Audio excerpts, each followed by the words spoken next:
Okay, I'd like to call this meeting to order. This is our work session for the month of September 2024.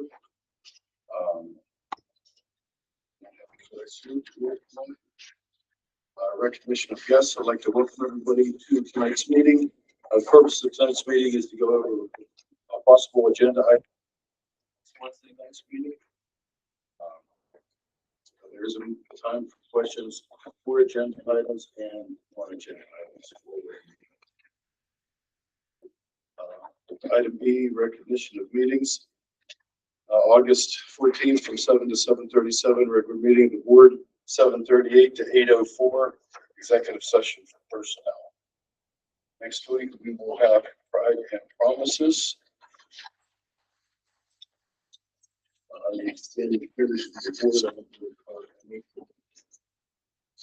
My favorite part, administrator supervisor. Mr. Soto. Startup at school seems to be going great. I just had 7 high school buses and 11 elementary. We had 12 elementary buses last year. Everything's going good. The new drivers and the route changes are doing fine. Buses are flowing in and out on time. No hiccups at all, really.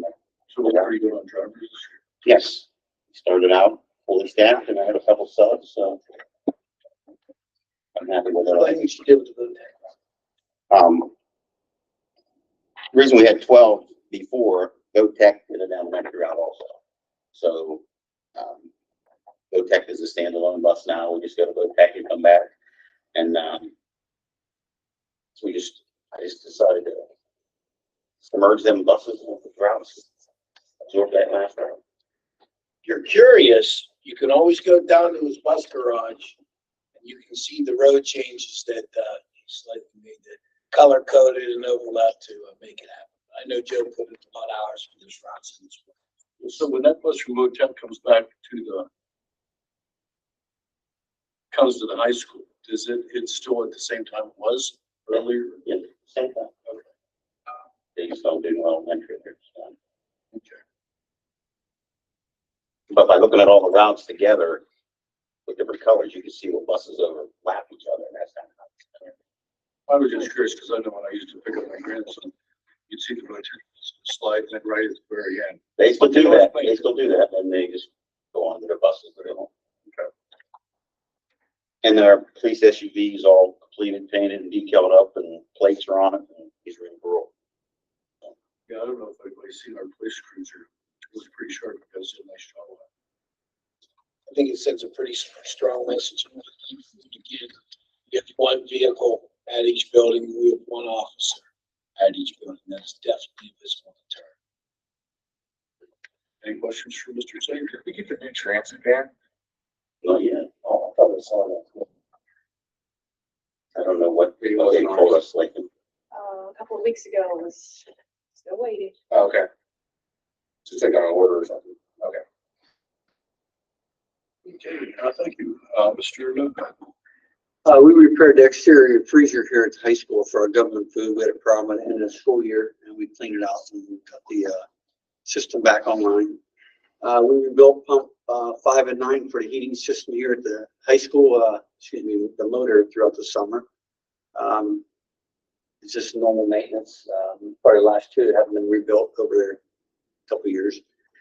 And we had a special needs student from the elementary coming up here, and we moved the wall inside the nurse's office to accommodate the student. It turned out pretty well. It's a special lift he needs to. It's a Hoyer lift. So if you're familiar with that, that takes up some space.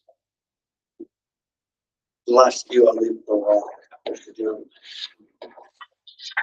Another big one we had after I started here, we repaired a major leak in the irrigation system on the football field. We had a big blowout. And then we just had the courtyard shed in the elementary. Just had a roof put on it, put a steel roof on it.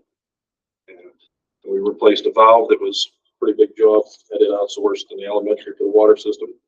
And the other big one we did down there is the whole first row of seats in the elementary gym bleachers. There was a lot of cracks and issues in it.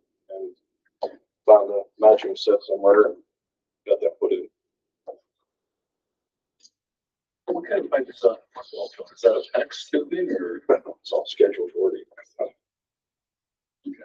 So it broke at a thread, and so we ended up tearing everything up. A bunch of unions got everything squared away, and it's great where it comes up out of the ground. If you look at the football field, you can see exactly where it was at. It's the only pair spot there. Any questions for Mr. Novak or Mr. Jones? Chief Whalen. All right, sorry I have so much stuff there. I didn't really get a chance to Five go over. bullets, huh? I can kind of glaze through a little bit of it. That's basically, if you guys want to see it, that's a lot of the parts of the conference and breakout sessions that I attended at the National School Safety Conference this year. Just to hit some highlights, we went extensively over a critical incident review that the Homeland Security did for Uvalde in Texas for the shooting there. And basically it came down to their chief of school police. So essentially what I do, he was not properly trained in active shooter situations. He did not have the training for that. I teach that.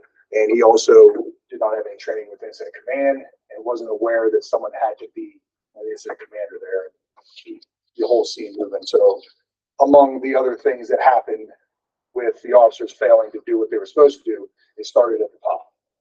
So that's why, I mean, without belaboring the point, I think it's very important that, you know, any police department, and ours especially, has leadership at the top that's willing to make that call, willing to go in and do what needs to be done and tell others to do what they need to do. So they also went over some active threat response for students with special needs and just how, once again, I'm going to hit this a lot. This is my personal thing also, training. It's huge. You know, we need to be trained to deal with students on the autism spectrum disorder or other, you know, mental health needs, and we have to be able to treat them differently as we would, you know, doing police work with other people. That's something that's important, something that we do here. And then one of the major things that they talked about at the conference was multidisciplinary teams for behavioral threat assessment, and essentially stressing that you should have your school police on that team. And actually in Pennsylvania, I think it's required now. And that's something that we don't have any issues with here. We do everything as we should. You know, we're in open communications with stuff like that. And they just really wanted to stress how important it is to do that, how important it is to get that input. And then also, once this threat assessment has been made, to take action if warranted. Don't just do it and then do nothing. Because that's what happens. They'll do it, do nothing, and then something bad happens. And there's that paper trail that shows you didn't make the decisions. And then a lot of it was school law updates, which is kind of a favorite of mine. I really love case law. I don't know how many of you actually do, but I do for some reason. But it was really great to kind of reinforce, you know, the things that we can do and can't do. And they really reinforced how building principles, that's their building. What they say goes. You know, you have your questions about free speech and, you know, whatnot with students and whatnot. The principals decide what happens, what's best for the safety of the students in the district, no matter what. The courts will let you go either way, allowing it or not allowing it, as long as it's the principal's decision. And then really just more with prevention and response to active shooter events. And I'm sure a lot of you know we had a active shooter in Georgia today. 4 people were killed, 2 students, 2 teachers, 9 more wounded. It was a 14-year-old boy who brought a gun to school. And that was the 45th school shooting this year. So I can't stress enough how important it is and how great of a job this district has done, you know, with our police department. I'm not saying me, just, you know, the board's approval, you know, you guys backing us, allowing us to do the right thing and to be good at what we do. So I just want to make sure, you know, say thank you, you know, letting us do that. I think it's really important. And today's definitely one of those days where we need to really pay attention. I think if you watch the news, you see how important it is to have trained officers. I mean, this guy that went in Georgia actually stopped it, you know. course, the guy was got us to shoot himself, but you know, the SRO guy knew how to handle it. So Yeah, I think it is. Yeah, like you said, there was luckily an officer there that confronted him, and stopped him. So imagine, He's alive. yeah, imagine how worse it would have been had there not been an officer there. No one to stop this kid until he ran out of bullets. So that's why, you know, it's paramount to, you know, do what we do. And that's why, you know, I may not be able to have 20 guys, you know, out all the time, but I pick the guys that are on the SWAT team, pick the guys with 15, 20, 25 years experience, the ones who have kids in district, you know, the ones that I personally know and train with. And I actually told one of the teachers today, Darren Swiner came today to work with me. He's the chief in Shenango Township Police. And one of the teachers was like, oh, we love Darren. I was like, well, that's a sign of a good leader that I hire people better than me. And I really think that that's the case. You know, that's the sign of a good leader. Hire people that you know are going to excel at what they do and bring strengths to your team. And that's what I really preach that. And I think it's very important. And I think it pays dividends. We have this in blue dogs. Okay. Any questions for Aaron?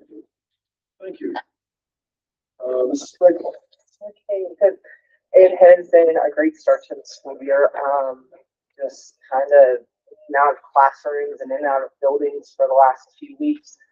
Where as students are moving in, we're getting them placed appropriately within their educational program. Just with regard to special education, this is Amanda Long and this is Jessica Miles. They were awarded $18,345.28 for the 2024 through 2026 school years for the Developing Future Special Educators Grant. This grant was twofold. One, it's to support our Super Spartan Spirit coffee shop. And two, it's for general education students who may be interested in going into special education and our special education students to work at the coffee shop and work on their employability and independent living skills. They are very excited to expand the coffee shop and provide support to all of our students. And we do have to thank Mr. Novad and Mr. Jones for putting together the coffee shop and putting up cabinets and getting everything together. And Ms. Sparks over there, who's sitting super quiet, has been working very hard the last 2 weeks with our students to get them into the coffee shop every first and second period and getting everything up and running. So that's really You exciting. explain service learning briefly. Yeah, service learning is, we're working with students to have those employability skills and to be able to work in a variety of community employment activities. So whether that be in a coffee shop or stocking shelves. So teaching our students with disabilities, a variety of disabilities, to have independent work skills and to also have those soft skills to be functional members of our society. So actually, the Spirited Spartan coffee shop is curriculum. It is very much curriculum. Yes, thank you. I know we all enjoy that. We take a lot of pride in that, but I did want to point out that it's under the umbrella of service learning in the curriculum. And part of students with IEPs, transition is a mandatory part of that IEP. So working on those employability skills is something that we are mandated by the state to do. And our job is to assume that all students have some ability to work and be productive members of our society. And so that's why we want to participate and engage in this. And also, you know, we are in a field where we do not have a lot of special educators, and we would like to gain more special educators. So we're working with the young adults within this building that may be interested in that in their future. Any questions? Oh, she's got one. I have more.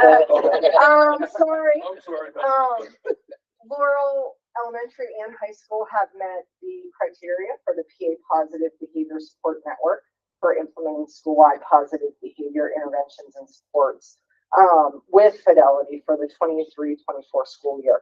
And what that means is whenever we look at that nice MTSS triangle and say that we want 80% of more of our students to be serviced and provided tier 1 services, both behaviorally and academically. Behaviorally, we are not only meeting that, but exceeding that. So we are not having extensive discipline reports. I was looking at our Swiss system, and we've had many more reports over 10 years ago versus the last 3 years. So the behavioral interventions that they're doing both at the elementary school and at the high school are working. And so Laura will be recognized at the 2024 Innovative and Integrated MTSS and PBIS forum in Hershey. So that is a huge accomplishment. And lastly, it is National Suicide Prevention Month. And I do have just some handouts if you're interested. Suicide prevention is a mandatory it's a mandate from the state from 2017 that we address not only suicide prevention, but intervention and supporting students, family, teachers, and the community in awareness. And so I have some handouts for that as well, if you're interested. So pass that around. Any questions for me? The coffee shop, since it's current, you're any sort of credit available for that? Yeah, the service learning, it's on our schedule of service learning. And that's approved in the course catalog as a half credit semester class. It's a full year and they get a full credit. So those students in there that are assisting that are regular or special ed are getting credit for that. It's also LRE time. Yes. That means that they're in general education.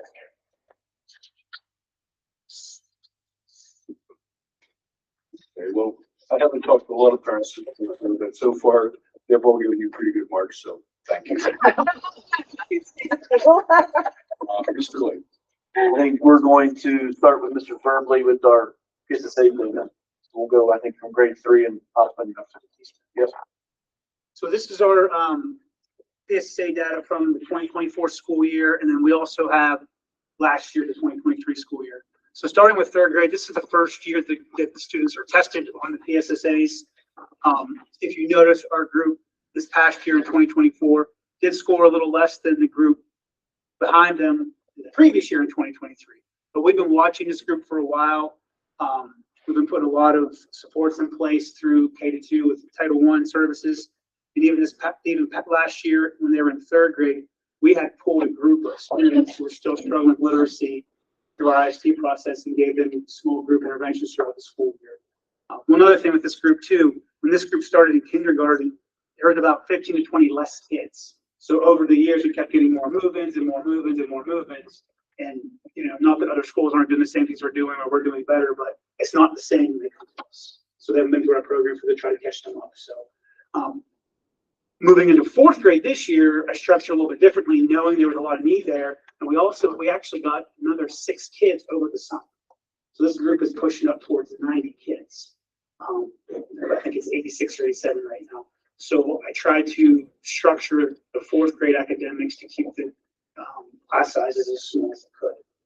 Still focus on everything. So how many teachers do we have in 4th grade this year? Okay. So one of the things that you look at too, so you look at this year's 2024 3rd grade and last year 2023 3rd grade. If we move to 4th grade now, what you want to look at is how they do last year to this year. So when you're looking at that cohort of kids or that group of kids moving to 3rd grade, how did they achieve proficiency? How many kids moving to 4th grade? You should get the same amount of kids or more. In other words, if those kids were proficient in third grade, you should have the same amount of kids proficient in fourth grade or more. That means that they've grown a whole year academically. So that's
test the rigor and relevance to the learner. That goes back to when Lance taught in middle school as well. And quite frankly, it's a financial issue because that would be tied to the DRC contract, and then that would necessitate whatever millions of dollars to generate a new test. But yes, I will tell you, I was trying to look before we lost our internet and see if in our past years if we've ever broke 40 in 7th and 8th grade math in the same year, and I just don't think we have. So don't quote me as absolute, but that's about as good as we've done on the PSSA Math 7 and PSSA Math 8 combined, and we're back up. Let me throw this in, Mr. Redwood. It's going to be, well, they said, a requirement in 2026 that all tests are going to be given online too.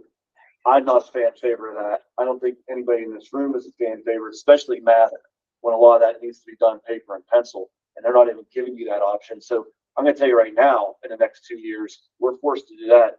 Scores will drop just because of that factor. The number of disciplines in 8th grade math is impressive at any grade level. I mean, you start out from just doing orders of operation, and by the end of the curriculum, you're doing mean, median, and mode, and just it's insane. Like, aren't even related to other volume. You know what I mean? So, at least in algebra, it's a big pyramid. You start with this, and it's just a skill you're just going to keep building with. But there's some days you come in 8th grade math, it's like, remember we went over last week? Yeah, well, that doesn't mean anything now. We got to go into something else. And it's like you can just see 13-year-old kids' eyes rolling back. So I've always thought the raw scores are worthless. I think it's all about when they give out that PBOS data. That's right.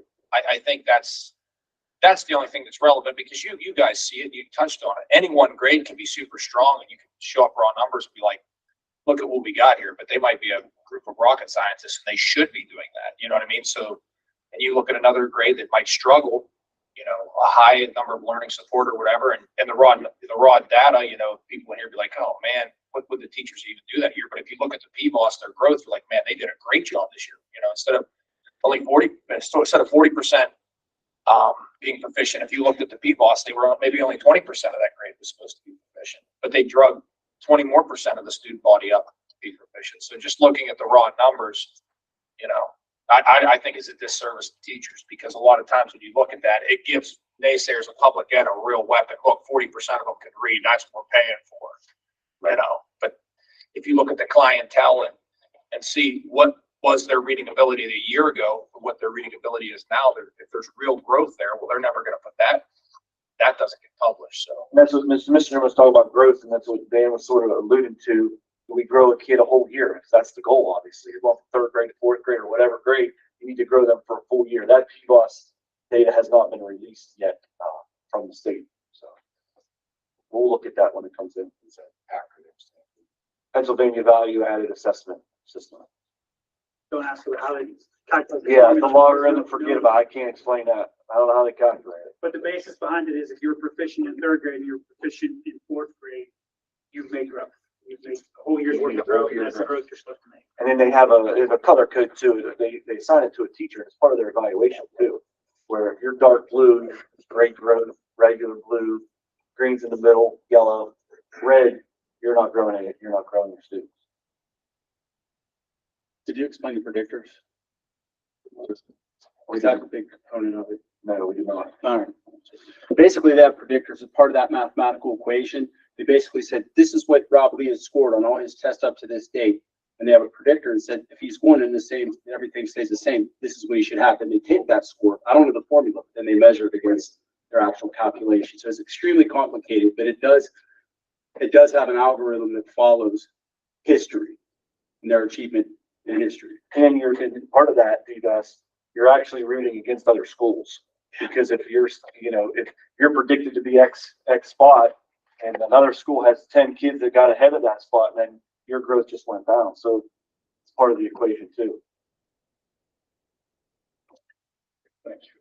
So back to, like I said, we had probably one of our best years worth. So we wanted to celebrate lots of personal bests. These scores are, really good. I'm really proud of what these teachers and these kids did. If you look at 4th grade math, 84%, that's the highest it's ever been, even prior to having the Common Core. Fourth grade ELA, 81, another personal best. Fourth grade science, 91%. We only had, I think, 5 kids proficient. We had none that were below basic. We only had 5 kids that were basic. Some of them were close. So that's actually what, now they changed as you to another grade level. So we have to start over again, but we're still going to keep moving around. 6th grade also did very well, 70% for 6th grade math. You know, it seems like maybe that's average, but that's actually a really high score for 6th grade math. Right about 5th grade, 6th grade, 7th grade, 8th grade, that's where it starts to drop off across the state as far as the average is going down. And then 6th grade ELA with an 81%. So we want to celebrate those PRs for those 5 different areas. And then any additional questions? We're still tracking COVID here. Yeah, Is that's that, what I was. yeah, I think that's 4th grade now, right? So the 4th grade kids would have been in preschool. Okay. Which again, that would have been the year of the shutdown. And then they would have been in brick and mortar when we were here, and then we were home virtual for a while and back here. But I'll say, and Mr. says before, I think we had one of the best plans that executed very well through COVID. And I think that's why our achievement is where it's at right now. Because our teachers did what they needed to do, they got on board, and we really kept our kids, where they should be in this show. To go from so when you track these kids next year, your ELA is 81, your math 70, and you expect a drop when they go to 7th grade. Because there's a function of the text. Yeah. Yes, so if you look, so for example, I'll tell you what I'll do. That's only across the state. Let me give you a visual example. I just want to make sure No, you're right. When they It's hard to understand, but you're right. When they released the state averages, we'll share that with you. You can just see. Yeah. See, the only thing that happened, we delayed the inevitable. If you looked at the 6th grade scores up there, that's why we wanted to keep the 6th graders in that building one more year.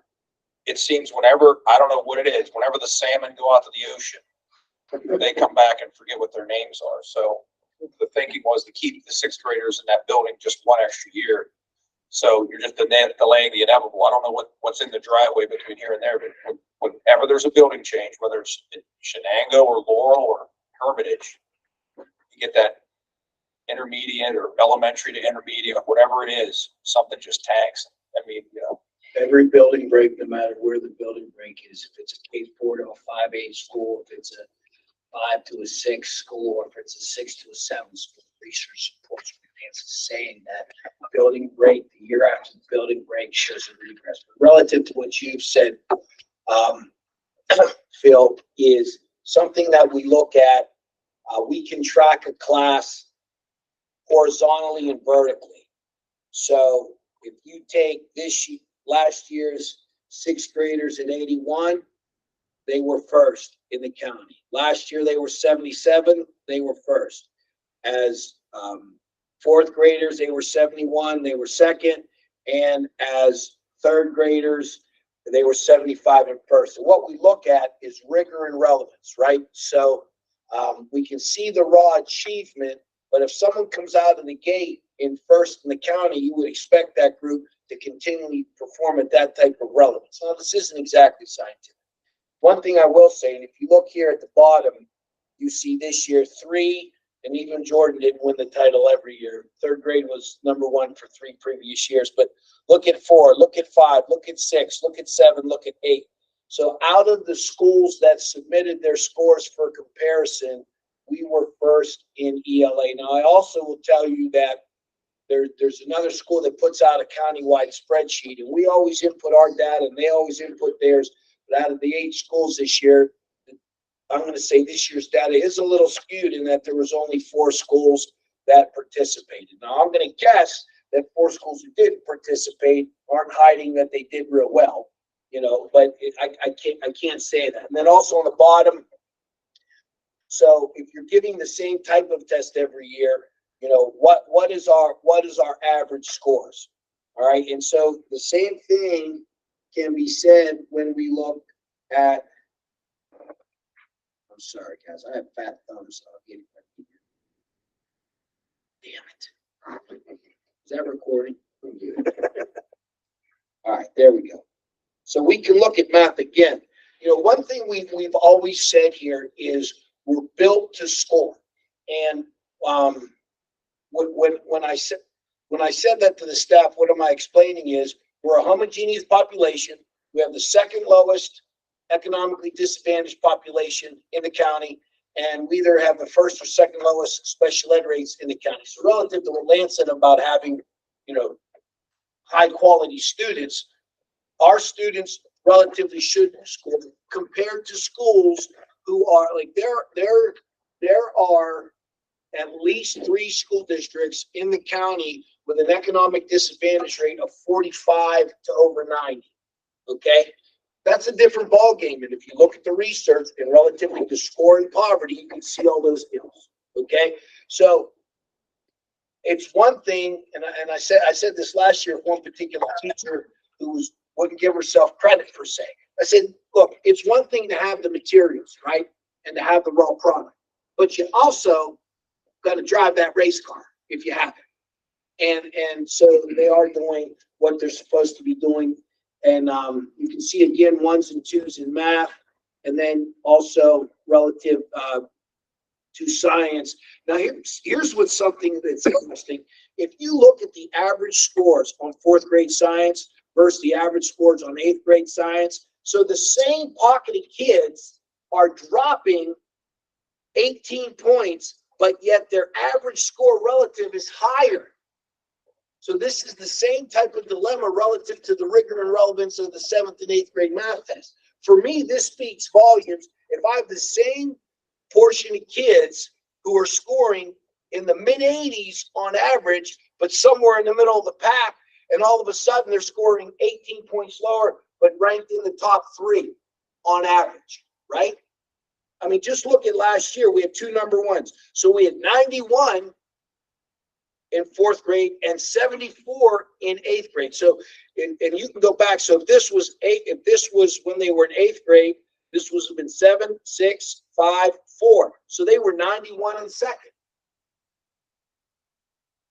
So if you really want to be a data nerd, you can dive into this stuff. But one thing we try to look at is rigor and relevance. Okay, not only where do we score, how's it related to where we've been, and then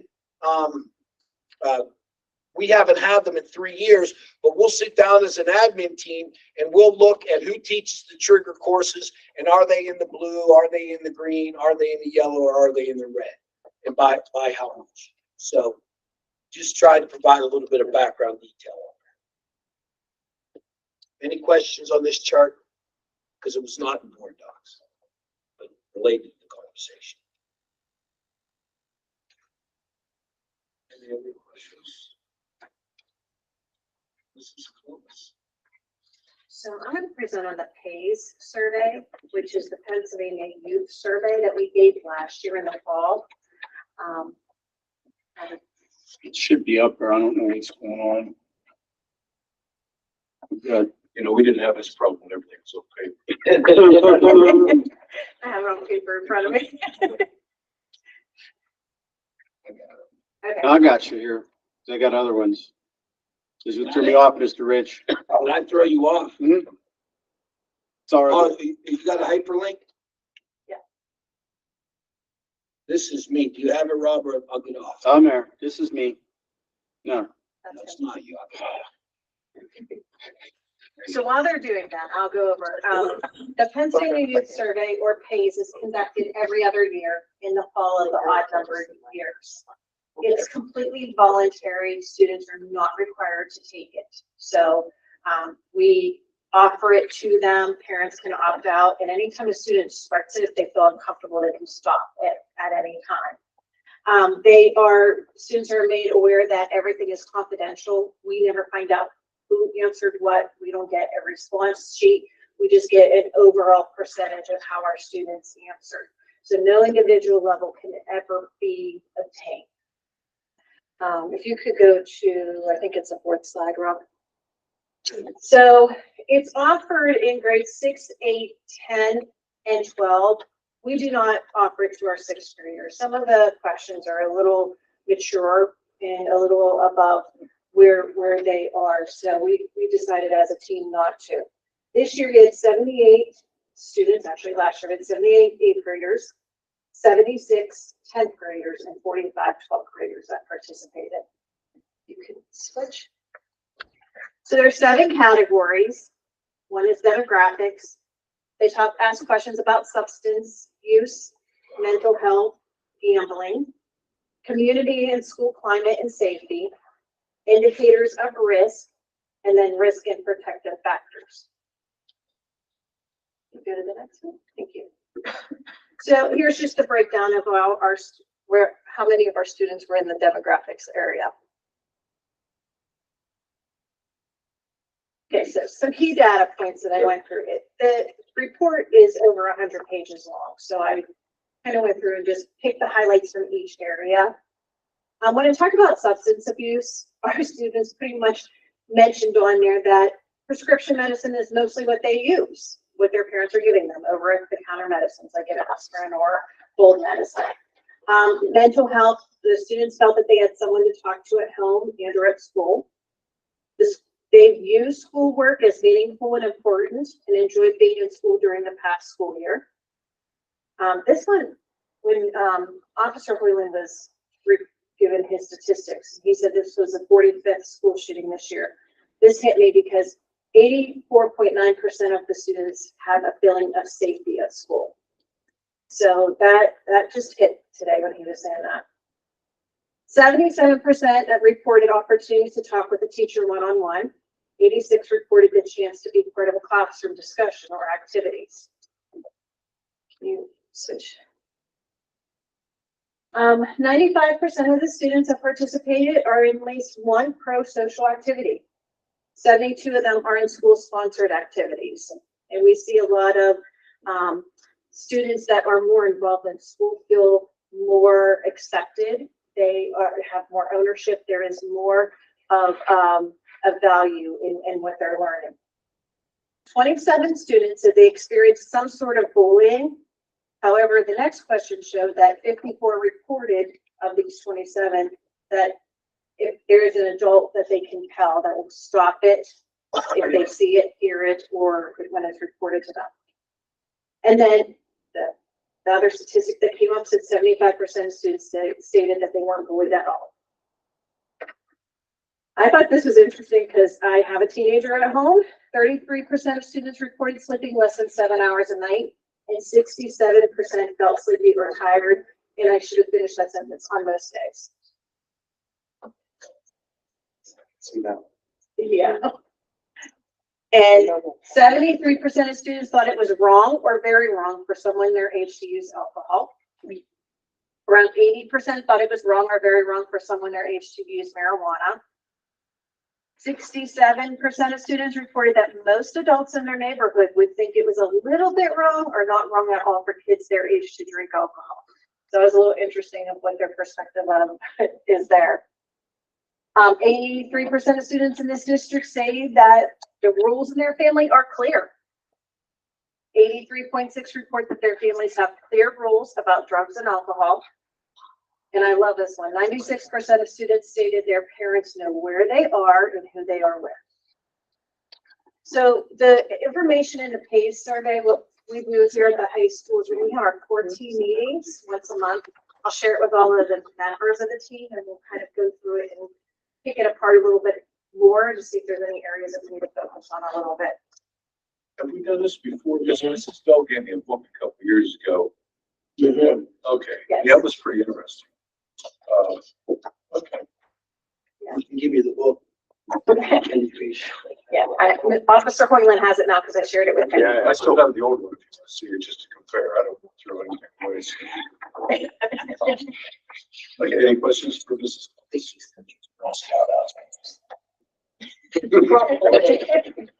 If you don't mind, I could add something to that for the PACE survey. We use those for writing grants too. So they actually do have a good use. I've used them at the CTC in prior years to obtain school safety grants by utilizing the PACE survey and showing it. So that's definitely something that we can, have it utilize it for. Well, back to consider from an economic standpoint, we could be sitting here going, woe is me. We don't have the students. So from you turn that around and we have students doing well, we have students that are good. If we have positive outcomes, regardless of our economics.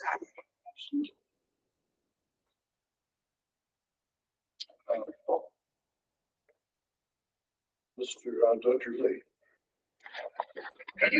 All right, I only have one thing to report on. I was asked to speak about Parent Square, which, if you're not familiar, if you haven't received any messages, it's a mass communication tool that pretty much a one-stop shop for our entire district, not only from principals and central office admin to teachers and everyone in between. They're able to communicate in real time in a safe one-stop shop where they only have one login to rule the world, so you don't have to go to Class Dojo, Remind, Google, blah, blah, blah. It's one place. It's Parent Square. I wanted to show you a couple things I think it's important. First and foremost, that 100% contactable. That means every single person, a parent, guardian, we can reach every single one via either by text, phone, or email. It's 100% coverage. A couple really interesting things. Notice 67 posts in the elementary school. And this was just, I just took this today. So this is fresh information. 33 there, but what I really thought was neat, we have 42% of our parents notice, or our community has downloaded the app, which I talked to our implementation person. They said that was incredible numbers considering we've only had it for about 3.5 weeks. I'm really excited about it. We have a lot of teachers using it, and I think this is going to revolutionize the way we communicate in our school community. It's Mr. Rich always talks about storming normative performance. We're still very much storming right now. A few minor bumps along the way, but we've been working them out.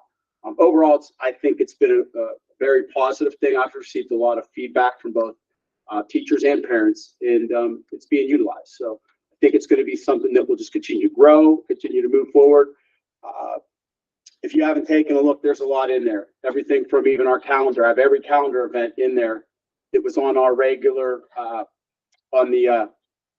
regular one sheet page, but I also went and put like some of the most important events throughout the school year on there as well. And more importantly, our principals, teachers, they have access to do this as well.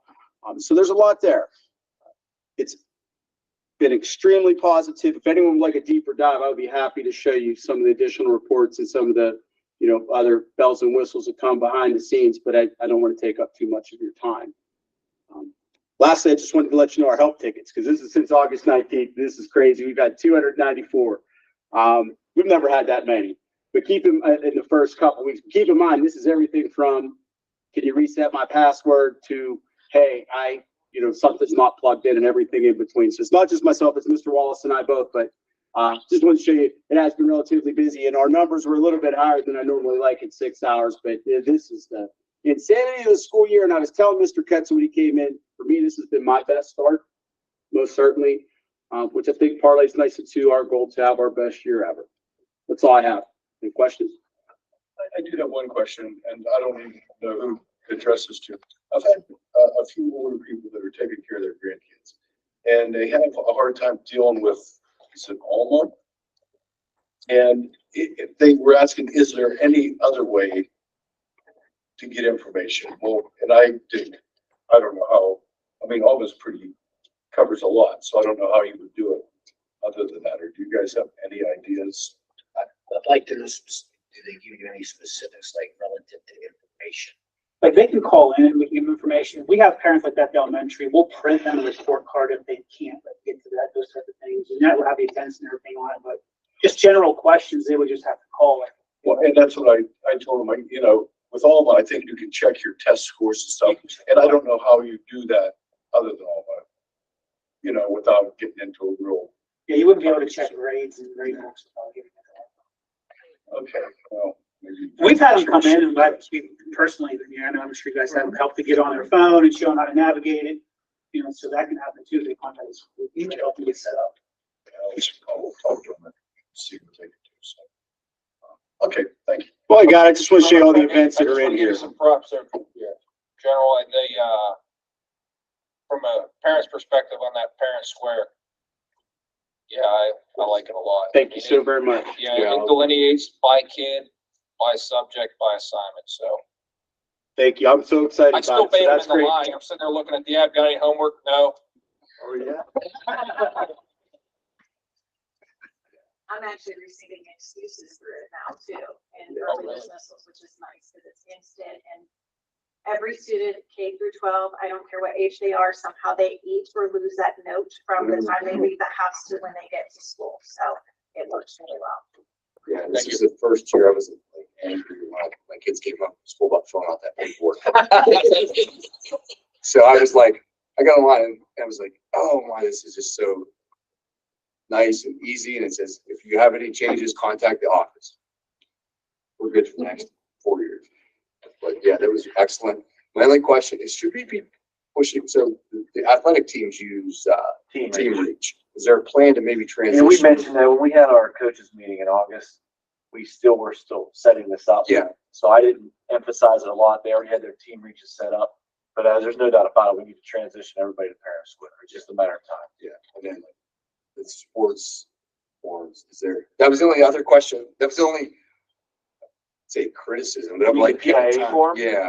Yeah, I mean, the PIA requires the doctor and parent to sign it. Mhm. So there's gonna have to always be, handwritten signature until they make something digital. They don't have that. That was the only thing. It's like, when can we get this on?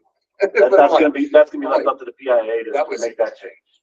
Nice complaint. When can we do this? Wasn't. Yeah, it's been an excellent upgrade. Thank you for the feedback. One thing I forgot to mention in regards, so we made some tweaks to Alma Start too to streamline that process, right? And I think something every board member would be happy. The very first thing our parents should have to do when they register is verify their address. So it's another touch point that we guarantee, or they're saying, yes, we live inside the confines of the Laurel School District. So just one more safeguard we put in place. To share.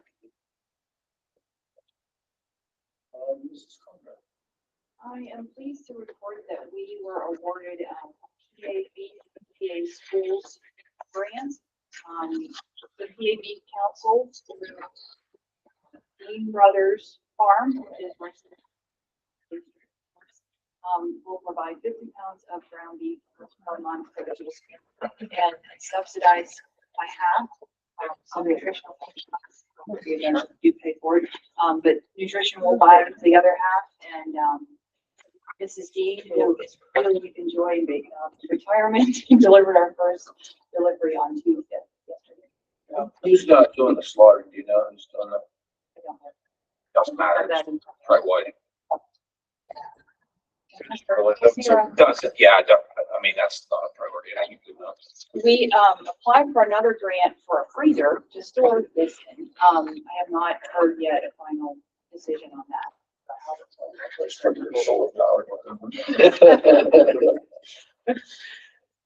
There is a handout at your seats from PSBA about their officer selection coming.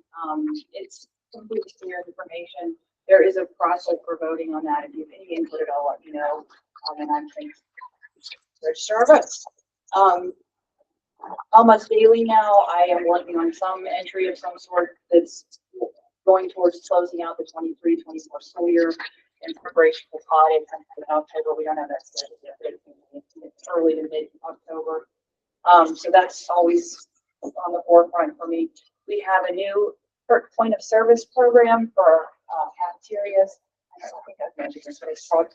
So we used to use food service solutions as our POS, and now we are Primero Edge for that food service solution sunsetted at the end of last year. So unfortunately, we have had some growing pains and some troubleshooting that we've been working through. So Carrie and I have been busy with that. I know she's about it, but anyway, we're working through some of those. If you hear anything, please have them contact.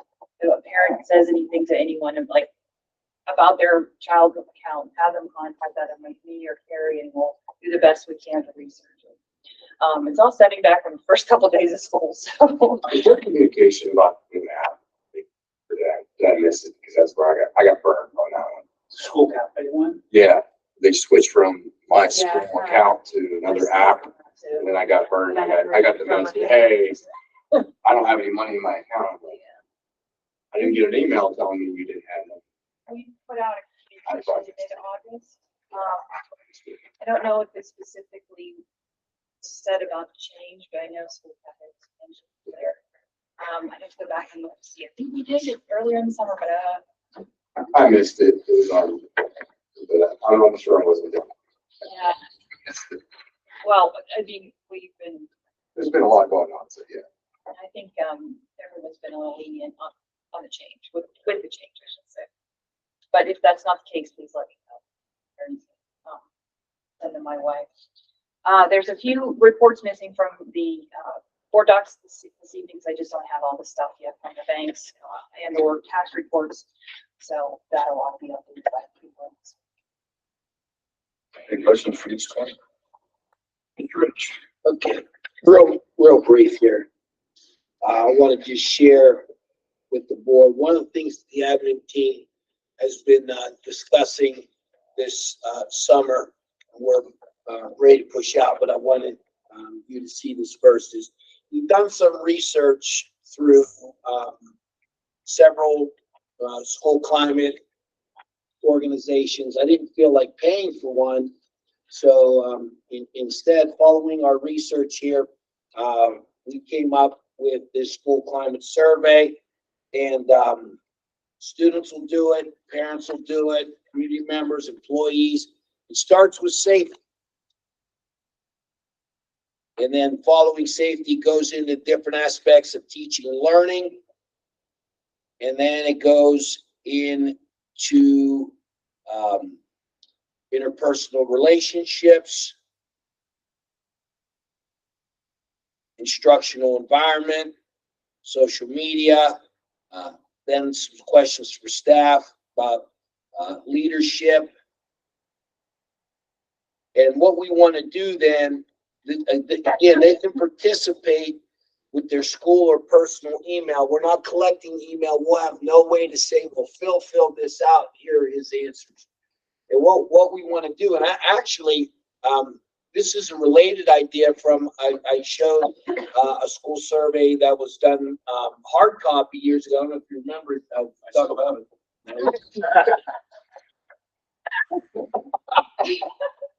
I'll bring it in. I have several completed copies, but anyway, I thought this is a good. We haven't done anything like this since I think it was Dr. Miller who did us through the survey, and so we're going to do a 21st century version here and get some feedback from our stakeholders on where we are on safety, teaching, learning, personal relationships, admin, and the like. That's it. Okay, any questions for Mr. Rich? Okay, any comments, questions from the floor relative to anything? Yes, Lucy, do we have any idea of how this budget to cover this through is going to impact on our finances for this coming year? $1 million to come through. Well, our increase, I thought, was $59,000. I believe our increase was $59,000. Well, obviously 11 billion is every Yeah, time. That's a big number. Correct? 59,000. There you go. $20 million budget. We're getting an additional 59. I'm not going to poo-poo. We're still a 66% state aid ratio. Okay, so 2 out of every $3 that we spend come from the state, but yeah, thank you very little for $60,000.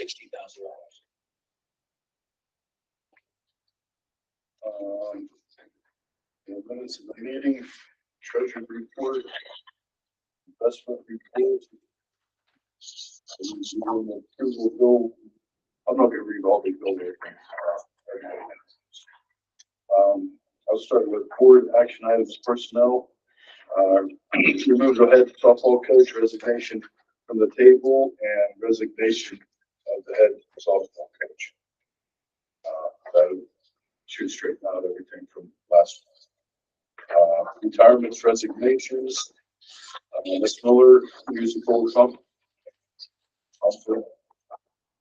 Miss. Warrior Heights sophomore class advisor. Laura Palmer, co-assistant, and the musical director, and Brian Haney, head girls basketball. Any questions on these? We'll have to see. Yeah. It's part of the It's part of performance. it. whatever. Forever, Item D, head basketball coach.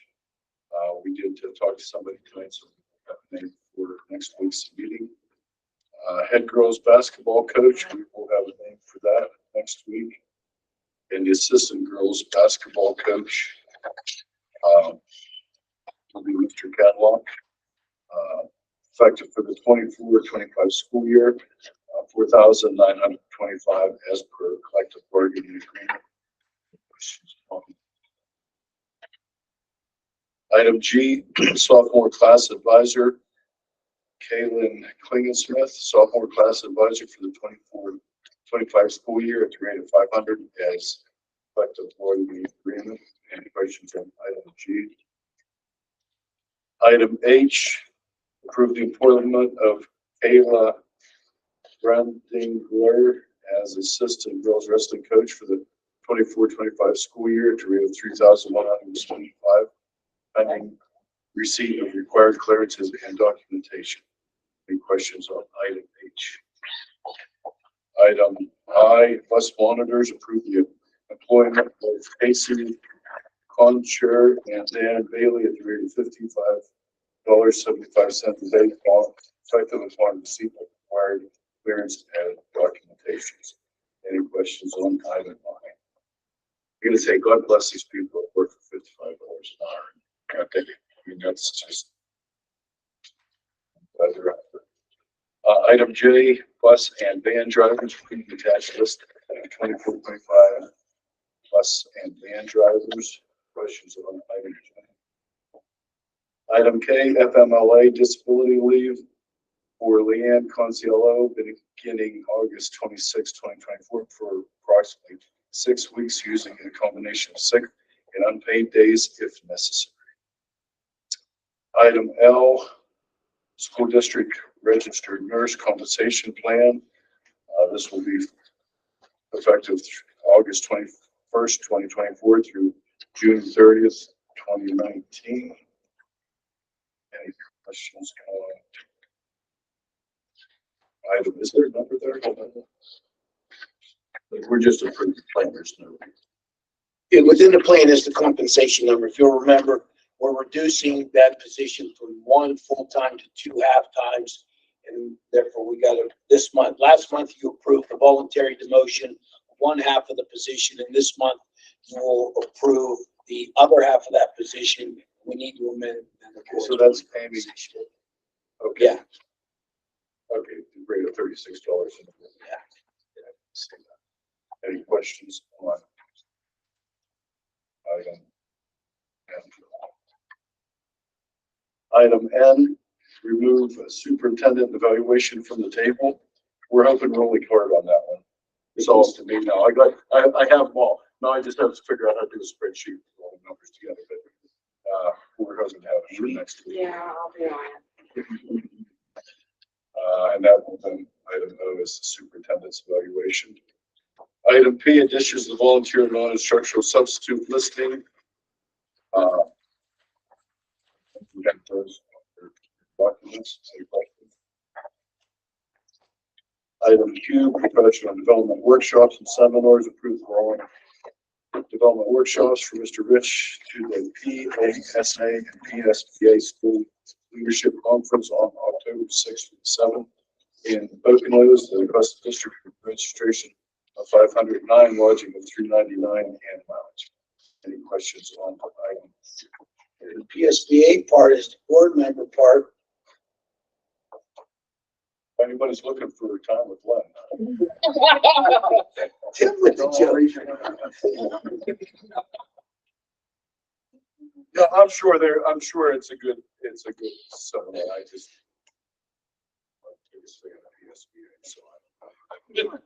I like the joke. Any questions on that? Item 10, board action items, so policies reading, the second adoption.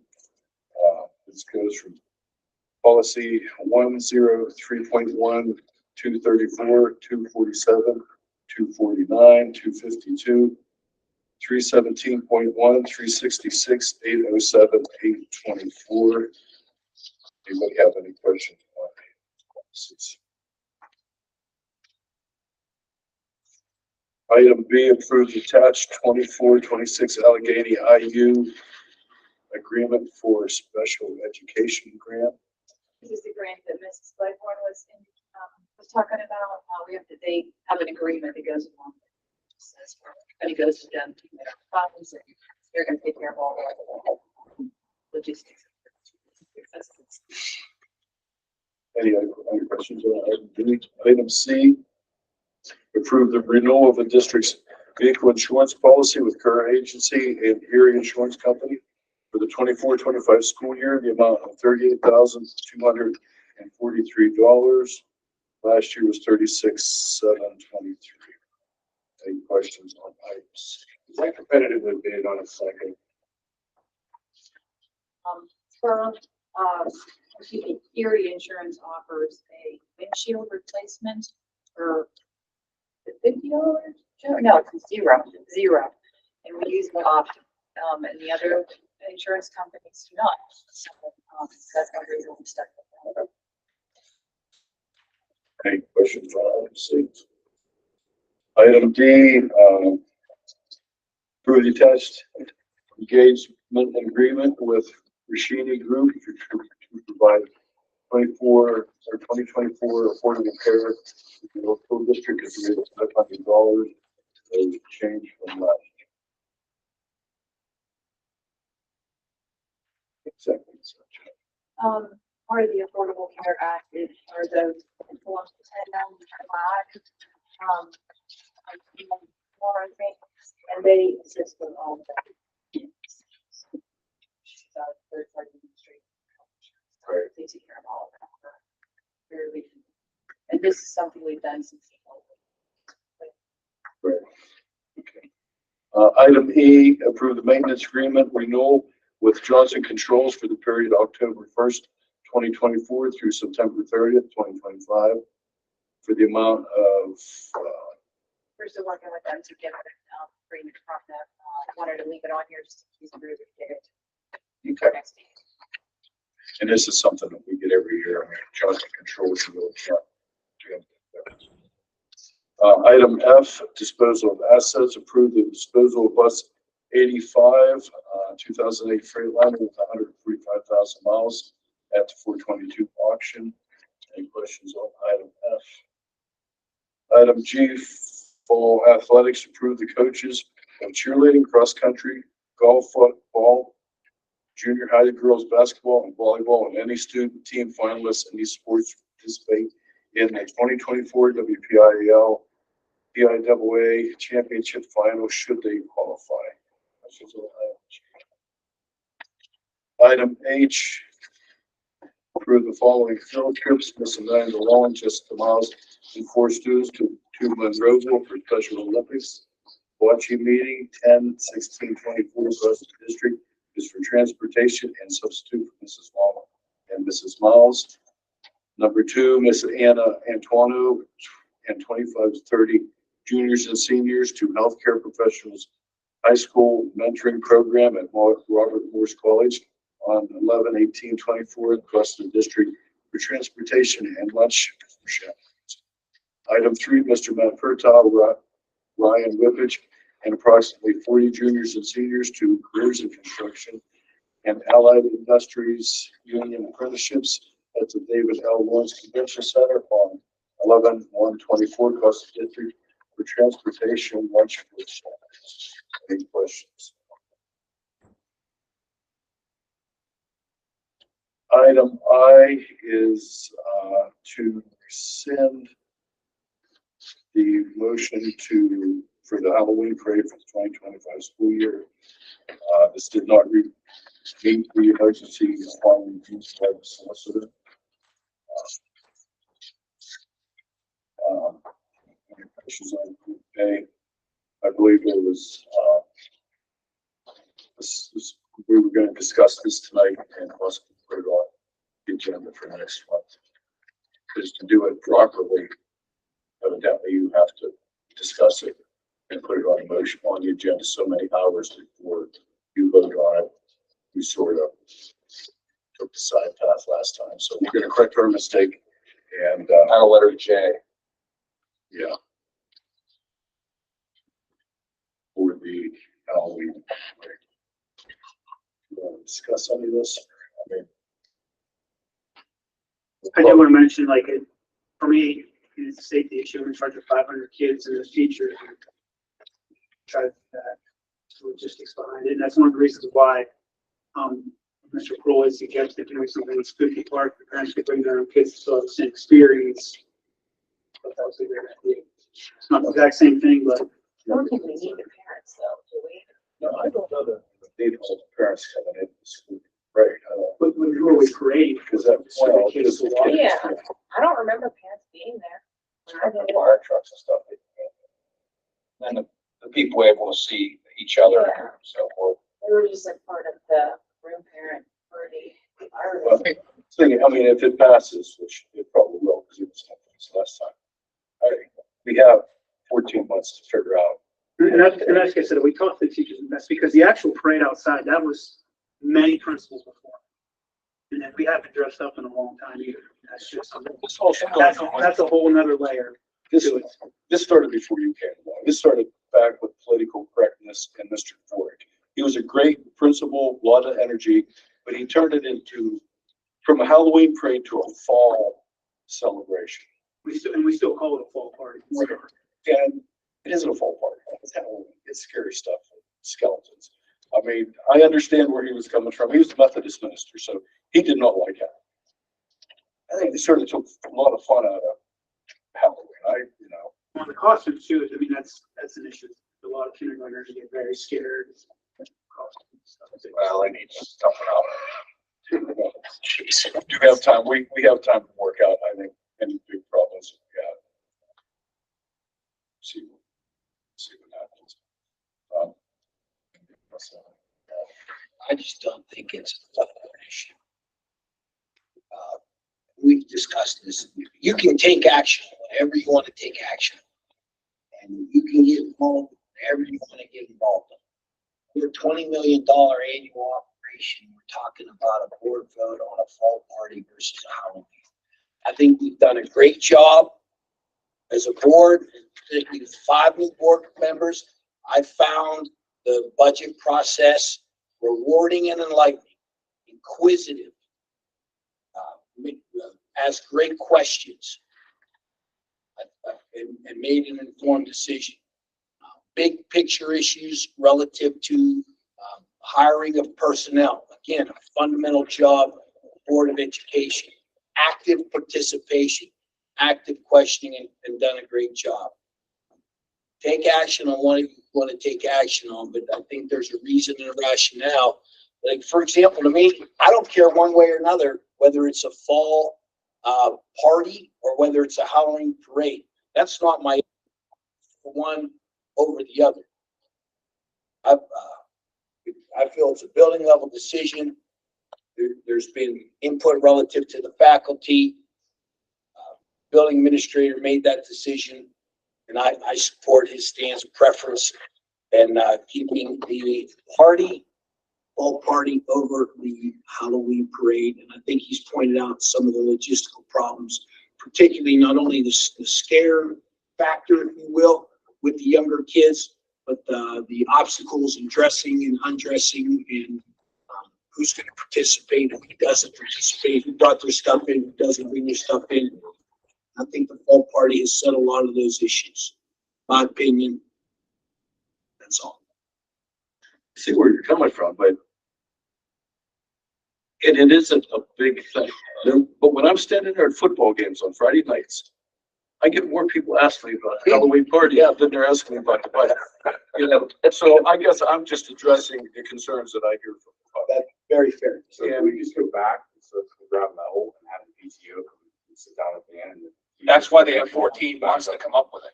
That's why it's not for 2025. I think we're flexible. Yeah, let's have the conversation at the appropriate level and bring it. I would say escalate as if it's necessary. Let's So have the conversation. when's your with fall PTO party? And your teachers. When's your fall party? It's usually toward the end of October. Since we do have 14 months to work this out, Can it be possible that he has a meeting with his PTO, his teachers before, and they come back and give you some feedback before we take any action? Is there a PTO meeting, cross-functional meeting with parents? I mean, obviously, parents already do. Everyone's, I don't know, yeah, they meet once a month. there's probably not a great level of participation in that meeting, attendance wise. So I would have a conversation. I will say I talked to numerous PTO people. Not one person was disappointed in our decision last month. Talked to umpteen parents. Not one parent was like, I hope my kid's not scared of another costume. Didn't hear that conversation. So, you know, we talk about micromanaging. We could micromanage. Anybody in here could micromanage. That's not what this is about. I'm not going to be the one running around in a ghost costume or dressed up like a jack-o'-lantern. It's not for me. It's not for anybody in here. It's just providing something of value for the kids that they haven't had to experience. And before I made that motion, I talked to numerous stakeholders, people, I'm not going to throw them under the bus, that are very involved in the PTO, super excited for that to take place. And sure, we can say we need to talk about it. I know what that means. It's also just like saying, well, I don't really care about this, but I'll give you a dissertation for 5 minutes on why I don't think this should happen. Yes, you care about it. That's why we're getting a dissertation for 5 minutes why it shouldn't happen. And this isn't a micromanaging issue. We're elected by the community. When the community either says to him at a football game or to me passing at the fair or something else that we would like to see historical things that used to historically be at Laurel in the past, we'd like to bring them back. That's acting on behalf of the community. Hey, our voters, the people that brought us in here, want to see these. I asked about it 3 or 4 years ago and was told, don't micromanage. Shut my mouth because didn't want to micromanage. Another board member came on here, don't micromanage. Well, you know what? There's enough of a groundswell. And if there's parents out there that have the phobia of the Halloween outfit or whatever, there's no cost. We now have a police force. To just let these kids be kids for one day. I mean, they literally go outside. I mean, it's crazy in Princeton. I see kids running all over the place, pitch black, dragging plastic bags that weigh 20 pounds full of chocolate. I mean, we're providing a structured place. And we talk about socioeconomic, well, we don't want to feel anybody left out. Regardless of your economic condition, you're going to be able to come and participate this at Laurel, where you might not be able to participate in something like this had you not had that opportunity here. So it's not like it's just benefiting one demographic or the other. It's something that everybody can take place in. Question in the chat. Yeah. Oh, yeah, for Mrs. Disman, sorry. She asked, will this replace the Halloween party? My concern is the older kids would rather have a party and play games instead of just putting on a costume and walking around.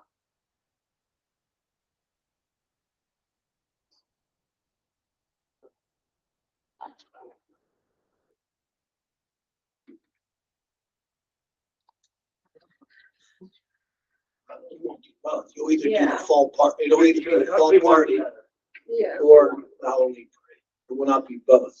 That answers your question. And the parade would take how long? I mean, to get the kids out. Yeah. Yeah.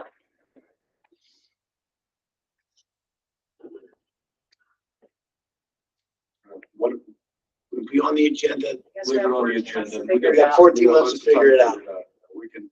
We don't have anything here that's set in stone other than. We can have a subcommittee for the fall party / Halloween parade. We monthly make some recommendations. We're gonna move on. Yeah. Is there anything else come before the board this evening? Yes, not? Oh, open house. People said, people had positive things to say. So Mr. Swerbley, thank you. Teachers did a great job. You know, set up great, the grade level introductions in the cafeteria from all the teachers, very positive. So Yeah, thank you. The positive was of the people that got their kids in early to see their classrooms outweighed the people that wanted to see the artwork on the walls. So I think it did go out very good. One thing I would ask, next time you change something like that, maybe give us a heads up, before, because I don't think any of us realized it was the day before school started till Facebook started lighting up, and I'm like, oh, geez, So, but no, I agree with Lance. I think you guys did fine. So, No city or for the fire stuff. yes, sir. There'll be more people than it. Yeah. There'll be another one too. Yeah, there's still time. You know, people get kind of, I thought it was, I thought kids, it relieved a lot of stress on some of the kids. That's it. That wasn't all just me. I mean, I know I've talked about in the past, but that was something that Kurt also said that they can do. Yeah. Show an effort for the With kids that have some anxiety, that was huge to go in there and be like, oh, this is my classroom, this is where everything is. It was nice, so. I know there were seventh graders too that were nervous and they could go in the night before, put their stuff in their locker. Right. So they, yeah, I mean, they had move up day, but still, you know, it is, they're in the lockers, but yeah. I would say kids of all grade levels came with backpacks, right? It was still in their lockers. Yeah, I mean, it's a good way to get it all in there. One thing I'm curious about the cell phone, I haven't got one phone call about it, so I've got some things to do. Let's ride that honeymoon as long as we can. So, how many violations? How many violations? Yeah, we've had probably 2 or 3 dozen, maybe in the 20s probably, at the high school. And those first couple weeks, we told the kids those are warnings. You know, it's a freebie, get out of jail free card. But no, honestly, walking the hallways, I haven't done any walkthroughs yet in classrooms, but I will be starting those soon, next week or 2. So I'll see more of the in classroom, but walking the hallways and looking into the classrooms, I think it's been really, really good so far. In our class meetings, I meet with all the 9th, 10th, 11th, and 12th graders separately. And the one thing I did tell them, you know, I said, it shouldn't be much of a change because if you're paying attention and the teacher's doing what they're supposed to be doing, you shouldn't be interrupting somebody looking at your cell phone anyways. So let's try not to make it a big deal. Let's not blow it out of proportion, out of the water. Let's deal with it if we have to. And I told the teacher the same thing. I think it's been well received so far. I had a teacher come up to me on day 2. Walk up to me, Mr. Rich, thank you. What, may I ask? It was for the cell phone policy. Like day 2, we should have passed. You should have to that's positive conversation. 100%, you know, whether it was some of my wife's coworkers or a couple of my daughters have a couple of my daughter's friends. They said it's pretty long. I mean, they're still in middle school, so obviously there's even more emphasis and comfort because that's what they were expecting in middle school. But Yeah, well, I see Wilmington doesn't even allow 7th and 8th graders to even bring their phones. So, I mean, we're at least allowing them to bring them. my daughter loves it because usually she didn't have anybody to talk to during the school day. So now she's got her friends back. So And I think we made a good decision. That's not a battle I want to fight because then they're here and after school, they need a phone, they need to call mom and dad. yeah, I mean, who cares? They want to, they want to bring a satellite phone. Cool, you know. So, Okay, the meeting is adjourned. Thank you. Almost an hour and a half, guy. Wow. I think in Laura, we can get a pass. You haven't. So I have.